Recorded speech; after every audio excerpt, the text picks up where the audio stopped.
படத்துக்கு 200 கோடி ரூபாங்கிறது வந்து நீங்க பில் கேட்ஸா இருந்தாலும் அது பெரிய மணி தான். 200 crores is a big deal. அதை விட்டுட்டு நான் வந்து பாலிடிக்ஸ்க்கு வரேன் அப்படின்னு சொல்ற ஒரு தைரியம் இருக்குல்ல. ஒரு 200 கோடி ரூபா ஒரு படத்துக்கு சம்பாதிக்கக்கூடிய ஒரு மனிதன் தோத்து போய் வரல, படம் இல்லாம வரல, 1% மக்கள் பணி செய்யறதுக்காக வரேன். ஒரு கிரீடம் ஏற்கனவே தலையில இருக்கு. அந்த கிரீடத்தை கொஞ்ச நேரம் அது என்னைக்கு வந்தாலும் அது அவருக்கு தான். அந்த கிரீடம் அவர் வச்சுட்டு வேற ஒரு போருக்கு போற மாதிரி.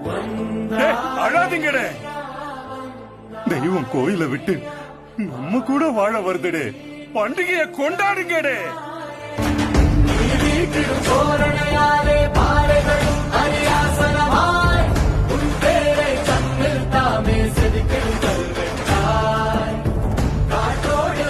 உயிரோடு இருக்கும் வரை அவன் எங்க இருந்தாலும் மறக்கண்டா.